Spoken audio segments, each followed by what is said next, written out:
Capricorn, hi! Welcome to Mr. Queen PH.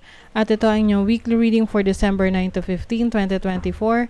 If you're interested in private readings, meron tayong link sa description. At sa pinned comment, paka-check nyo na lang information kung paano mag-book for a private reading. So, let's see, Capricorn, what's up? Anong energies for you this week? Emotional healing. Yung iba sa inyo, Capricorn, siguro nung mga nakaraang linggo, napaka-sensitive ng feelings ninyo, mabilis kayong matouch, mabilis kayong maantig ang puso, yung parang ang bilis nyong umiyak, or parang you've been very emotional lately because of the changes that are happening sa buhay ninyo, or maaring may mga pinagdadaanan kayong challenges with your relationships, family, friendships. So now you are finally healing from that. Maaring hindi na kayo masyadong mag-iiyak. Kasi mga Capricorn, pag naiiyak sila, they just keep it to yourself, no? To themselves. Na kayo lang yung nakakaalam. Hanggat maaari, walang makakaalam na kayo'y umiiyak. Oh my God, Cap, you are letting go of something. Some of you, ang pag-let go na to is something na very important sa'yo. Oo.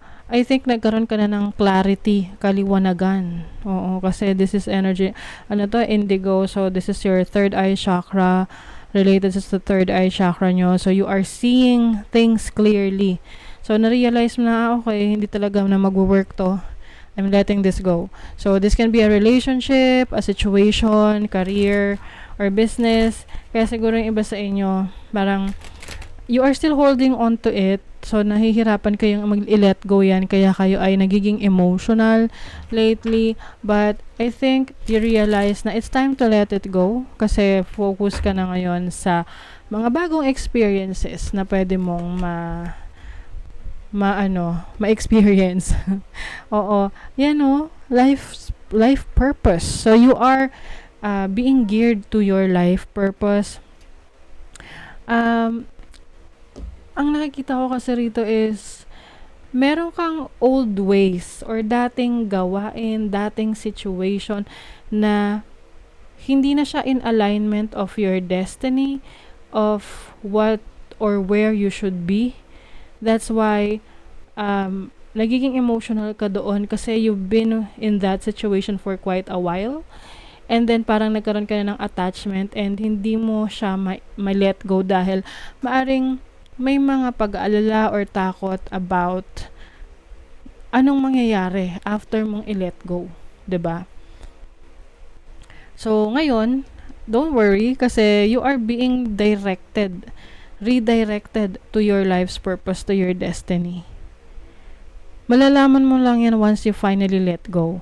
Itong pag-let go na to is, ito yung alam mo na kailangan mo ng bitawan. Oo.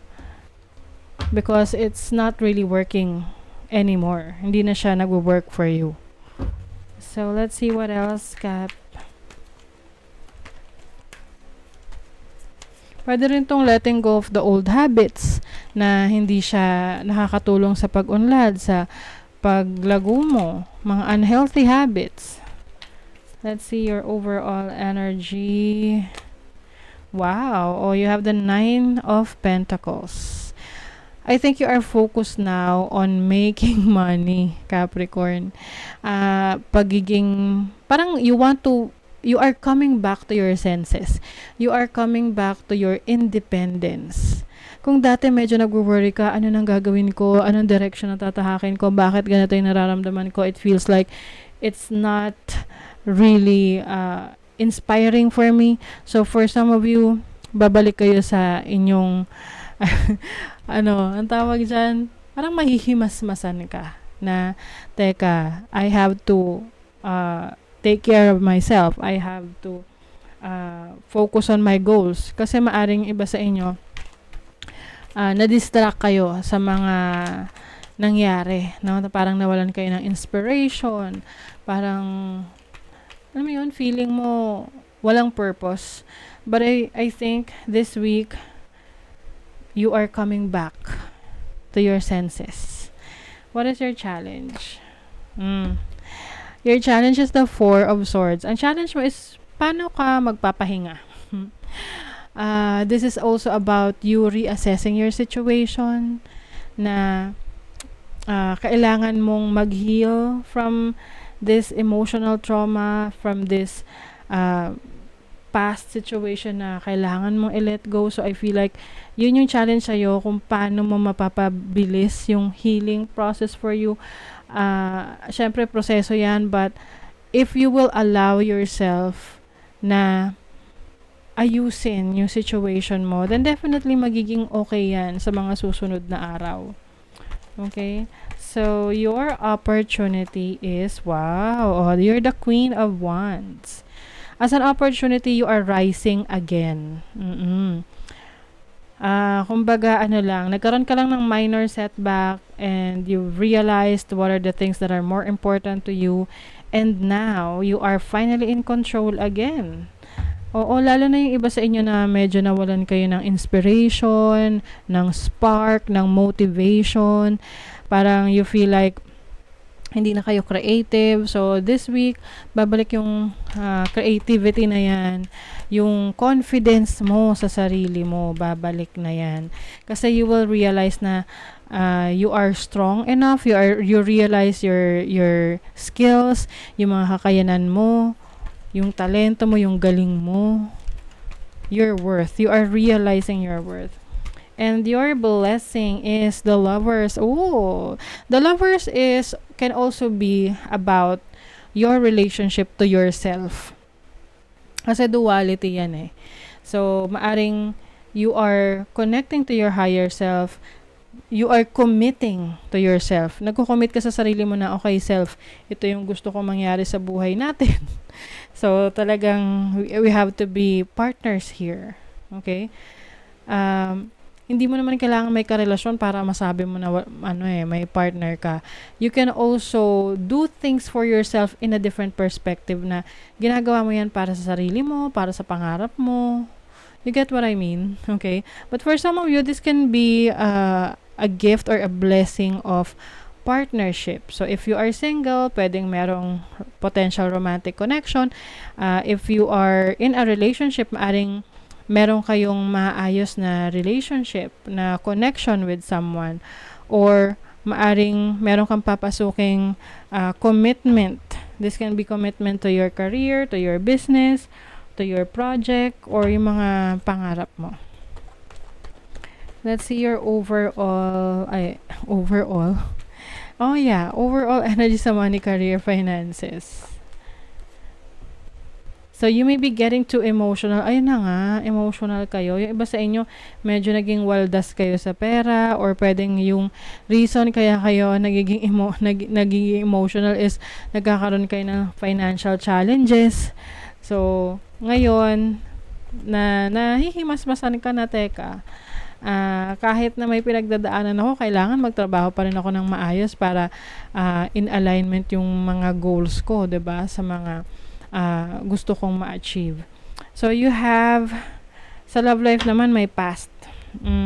Maaring, merong person na babalik sa buhay mo, pwede naman tong, hindi naman siya gustong bumalik as para maging parte ulit ng buhay mo. Pwedeng, may instance lang na kailangan niyang bumalik sa buhay mo for some reasons. But, some of you naman, pwedeng may i-work out kayo na relationship or connection from the past.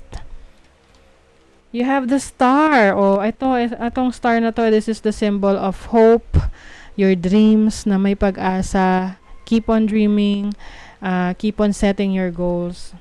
You have the mountain. Alam mo, itong mountain is about courage, lakas ng loob, na mapagtagumpayan ang pagsubok. Kasi, di ba sabi nila, sa tuktok ng bundok, yan yung may best view. Pero bago mo makita yung best view na yan, kailangan mo nang mahirapan ka na paakyat ng bundok. You also have the garden, so this symbolizes party, celebration. So, pwedeng meron kang aatenan na party, celebration, gathering, or you will be doing some activities close to nature. Oo, nature tripping, ganyan. I think that's also part of your healing, yung being one with nature. Magic remains even while you ground yourself and be practical. Yes. So, mas magiging practical ka rin sa mga actions na gagawin mo, sa mga pagpaplano mo. Hindi mo aalisin yung pagiging practical ng isang Capricorn, no? So, you will manifest the things na alam mong kaya mo to bring to life, kumbaga. Okay? So, that is your reading, Capricorn. Thank you so much. Bye.